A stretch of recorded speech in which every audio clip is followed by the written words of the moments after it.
Hey guys, Ark here, bringing to you Chapter 1, Episode 10 of my Learning Night Elf series. This episode we're going to be using to cover attack types and armor types. So in Warcraft 3, every unit has both an attack type as well as an armor type. Essentially, this is used to calculate damage. There is a very, in-depth calculation for determining how much damage a unit will actually take from another unit. In terms of actually playing the game, you don't really need to know this. The important thing is more to understand what units will deal extra damage to the other units. I have a link to Mojo Stormstout's guide on the classic BNet. It's severely outdated, but it'll give you kind of a quick overview of the different armor and damage types, as well as the which units have higher damage versus the other. For this video, I'm really just going to cover what units have which specific attack type, and then it can be the rest can be covered in the guide that I have linked down below. So I just opened up World Editor and made a quick kind of custom map to show all the different units, and I tried to break them out into what their attack type is. Some of these units have multiple attack types, which I'll cover in the video, so just keep that in mind. So with that said, let's go ahead and start with the Undead race. So in terms of a Night Elf player, the things that you want to understand is what units can my opponent build to deal extra damage with my units. There's a lot of soft counters in Warcraft 3, not so much hard counters where once I go with this unit, it's immediately over.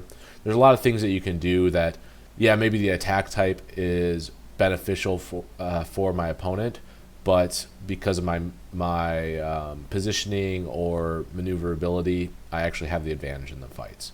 So just keep that in mind, that just because the opponent has a unit that is strong against yours, it doesn't necessarily mean that the game is over or that you can't win a fight. We'll start with Undead. On the left here, I have it with the normal attack types. So normal attack types are going to be typically your melee units. And essentially, these will deal extra damage to medium armor. So the idea is that melee units, if they're up close and in range of ranged units, will deal extra damage. Most ranged units are going to be medium armor. So next one is going to be the Meat Wagon. This is a siege unit. It's a long distance siege attack, so it uses a siege damage type, and these will deal extra damage essentially to buildings or typically fortified armor. Most buildings are going to have fortified armor, and so they'll be dealing extra damage to those. The next is going to be we'll call it our ranged units, but these deal piercing damage. Most ranged units in the game are going to be dealing piercing damage, unless they're a caster, in which case they're going to be doing magic damage. The Gargoyle is our first unit that has two attack types. So it can have a melee attack, which is going to be a normal damage type, or it's going to have a ranged attack, which is going to be its piercing attack. Essentially, Gargoyles can attack air and ground, and so the air attack is melee, ground attack is piercing. Next, we'll jump into our casters. So Undead has 4 damage type casters. Typically, the healing or the statue isn't going to be attacking, but it still has a magic attack type. So these will deal extra damage to your frontliners or your melee units. So basically, your heavy armor units. So jumping into the Night Elf, so we have quite a few piercing and normal attack types.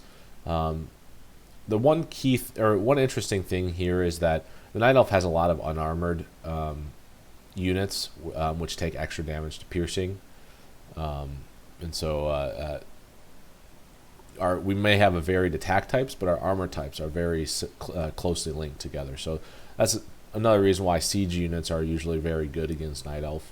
But anyways, on the left-hand side, we have our piercing damage. That's going to be our Archer, our Dryad, our Fairy Dragon, and our Hippogriff Rider. So the Hippogriff Rider is kind of unique. It kind of has 2 attack types because it can unmount the Archer and turn it into a Hippogriff, which you can see right here, and that has the normal attack.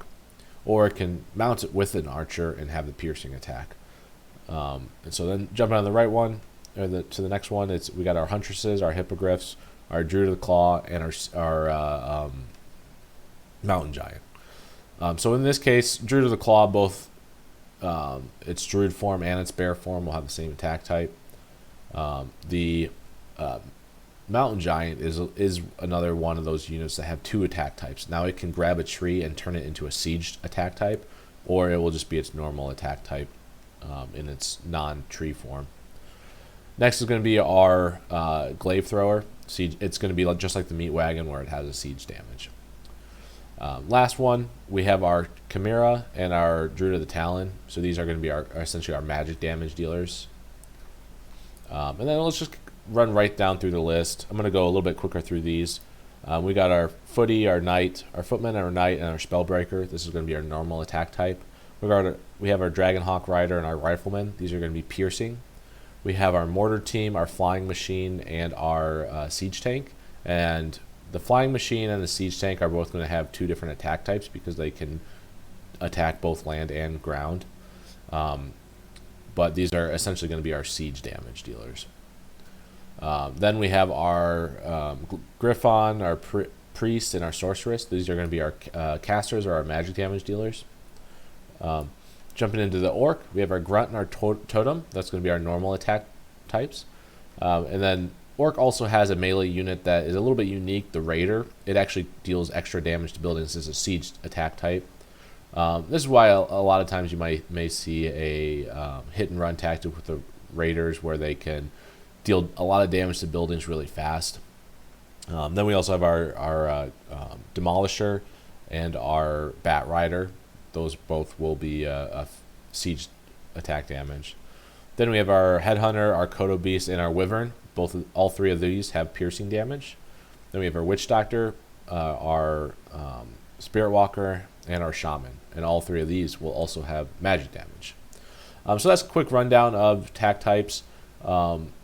Essentially, there's a lot to know and learn about this. Some of it will just come with playing the game, but a lot of this you can also just kind of get into the habit of knowing, like typically melee units are going to have normal, range units will have piercing, casters will have magic. That's usually just kind of a shorthand you can use, but this is very important when you're trying to determine what units you need to go to kill the other units, is you want to keep these attack types in mind because a 1v1 with these units could go drastically different if you're using something that deals 200% damage or 150% damage versus the armor type.